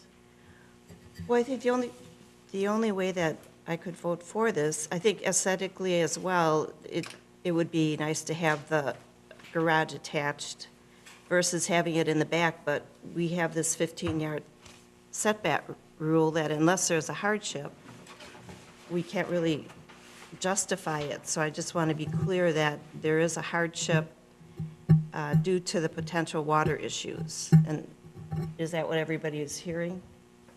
That's what I'm hearing. That's what I'm hearing. I think adding more impervious area, even though I think our engineering department would certainly evaluate a proposed grading plan. I think there's always the potential for drainage problems, especially being by the golf course, I would think. Yeah, additionally, at this point in time, if he were to go and put a detached garage, he would be back seeking a side yard variation to install the driveway and the impervious surface that went along the side of the house. Due to the size of the setback, where it has to separate off the house. So I think in my evaluation, I looked at this was the lesser of the potential variations that would be before us. Was the grading plan part of this, or have you seen or discussed grading with the applicant, Director Peterson? No, in the fact that as this was being attached to the existing property, no change in the driveway, it was gonna match the foundation, it was gonna match the existing finished floor heights, and there was no changes to the driveway. There was, in our opinion, that it wasn't affecting the grading at this point in time. Other discussion? Okay, I'd like a motion, please, to receive into the public record the staff review of compliance of this application with the zoning standards as presented by staff this evening, and to make these standards a part of the official record of the application. I'll make that motion. Second. All those in favor? Aye. There was no additional evidence this evening, correct? Okay, I would like to request a motion, please, to recommend that the city council approve the request made by the applicant this evening, which is a variation to encroach into a required side yard setback from 15 feet to 8 feet 4 inches to construct a garage addition to the primary structure per section 5-6-1 E2 of the City of Prospect Heights zoning code on the property commonly known as 104 Alton Road, Prospect Heights, Illinois, which is in the city's R1 single-family residential district. I'll make the motion. I'll second. Okay, Jen, if you could please call vote. Commissioner Sayward. Aye. Commissioner Mellon. Aye. Commissioner Patel. Aye. Commissioner Tammy. Aye. Commissioner DeGraff. Aye. And Commissioner Kemp. Aye. And me. Chairman. Aye. Okay, so you will be appearing before the city council on, I wrote it down on the last one.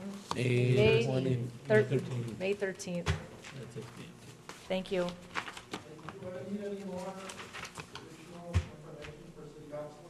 Nope. How that will work for both of you, seeing you're still here, is similarly, your agenda item will be called up. It's up for first reading, so they may not take action then they'll hear your case, they may ask questions and then on 2 weeks later at the Tuesday, because that Monday is the Memorial Day, they will be final approval. It's just be there, show up, they'll have the exact same information in their packet, they'll have the draft minutes, they'll have recommendations, the summary from me is how this is, so you just need to be there to answer questions. Okay, so we should be prepared to answer questions. Yep. You don't need any additional information, other than just be prepared. You're welcome. Thank you. Okay, that's our last case of new business. All right. Director Peterson, yeah, it sounds like you're going to update us on previous applications. Yes, as a request from the council and also from the commission, it's nice to go back and look at some of the things we've recently done. Proud to announce Way to Go Limousine has fully registered, got all their stickers, their drivers listed, and are operating at the site in the back at the bike shop, and looks good. There's been no issues with parking to date. Steery Trucking, they withdrew their previous application that came through this body. As they were being asked questions, some of the answers they gave were contrary to what was presented here. So there was a number of continuances of that case before the council, and Steery chose to withdraw the application and will be resubmitting with a more cleaner application and more specifics as to what the real uses will be out at the site. Specifically, there was concerns about the conflicting zoning. Part of their uses out there are warehousing and merchandise transferring. They have a cold storage facility, so some of those trailers are picked up, dropped off. It's not really just a parking lot leased to independent drivers, as was testified here. They do have also parking that's for some of the auto repairs. All those things are permitted in the B3 zoning, but they just don't have the space on the B4, which is the lease lot we were talking about. So they're revamping an application to more truly reflect the actual uses in the B4, and we'll be back before us probably at the June PZBA meeting. And then Connor Commercial Property, I am proud to announce that we closed on the sale yesterday, and plans are in. We've already done one set of plan reviews. We should be getting those back, and I would expect permits being issued and them starting construction by the end of May. That's a big warehouse. 153,000 square feet of Class A industrial. It's a good thing. That's a great thing. The city council will be approving a 6B resolution, and we will be going down to Cook County to assist them in that regard. So, all good news on that front. And then finally, it did make it on here. It wasn't a ZBA case, but construction started on the rebuild of the river trails condo buildings that burned last year. The 3 buildings that were demoed, they started doing foundation work last week. The goal is to have the residents in the building that was remaining, building 13, looking to occupy by first part of July, and hopefully residents moving back into the new buildings in phases starting around Christmas. That's great. So it's been a busy spring, and we got a busy summer coming. How about the car wash? Good question. They are pending MWRD and IDOT approval. They have submitted some preliminary site plans to us, and I'm expecting to see their formal architectural within the next couple weeks. But they are methodically going through each of the other agencies before submitting a full packet, because they ran into a problem in Streamwood with MWRD especially. So, Every single residential property that backs up to is for sale right now, so. I'm sorry, I live right around the corner. Yeah. Every single residential property that backs up to that is up for sale right now, so there's 6 of them. Because of the car wash? I imagine so. So. It's just an interesting, it was an interesting thing that popped up a couple of weeks ago. I can't say one way or the other. And finally, if you haven't done so, it is time to do your statement of economic interest with Cook County. If you don't do it by May 1st, they will start sending you fines.